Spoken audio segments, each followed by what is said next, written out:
আজান দিলে শয়তান দৌড়ায় পালায়। সুবহানাল্লাহ। আজান দিলে শয়তান দৌড়ায় পালায়। এখন একটা হাদিস শোনাবো, হাদিস শোনার পরে সত্যি করে বলবেন আপনাকে এই অবস্থা হয় কিনা। আগে হাদিসটা শুনেন।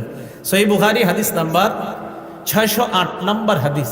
এই হাদিসের বর্ণনাকারী আবু হুরায়রা রাদিয়াল্লাহু তাআলা আনহু, তিনি বলেন, আন আবি হুরায়রা রাদিয়াল্লাহু তাআলা আনহু قال قال رسول الله صلى الله عليه وسلم إذا نودي للصلاة أدبر الشيطان وله درات।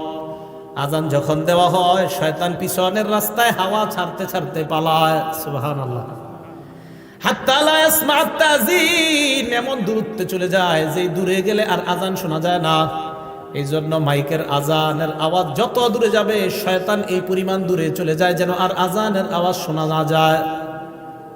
এরপরে দেখেন, হাত্তা ইযা কদান নিদা, মুয়াজ্জিন সাহেব যখন আজান শেষ করে, আকবালা, শয়তান আবার আইসা মসজিদের আশেপাশে ঘুরতে থাকে আর মুসল্লিদের অপেক্ষা করতে থাকে, আসো মুসল্লিরা আসো। হাত্তা ইযা সুওয়িবা বিস-সালাহ, এরপর যখন আজান ইকামত দেওয়া হয়, কি ইকামত দেওয়া হয় না, আদবার, শয়তান আবার পালায়। হাত্তা লা ইয়াসমা'আত তাসবিব, ইকামত যেন শোনা না যায় এই দূরত্ব পালায় যায়। হাত্তা ইযা কদাত তাসবিবা, ইকামত শেষ হলে আবার শয়তান দৌড়ে আসার পর হাত্তা ইয়াখতুরা বাইনাল মারই ওয়া নাফসিহি, মানুষের মাঝে আর তার নফসের মাঝে শয়তান বৈশা ধোঁকা দেওয়ার চেষ্টা করে। আর শয়তান ওই ব্যক্তিকে বলে, উযকুর কাযা ওয়া কাযা লিমা লাম ইয়াযকুর। শয়তান মুসল্লিকে বলে, ওইটা স্মরণ কর, ওইটা স্মরণ কর, যেগুলো নামাজের বাহিরে মুসল্লির কোনোদিনও স্মরণ হয় না। এই হাদিসের অনুবাদ এটা।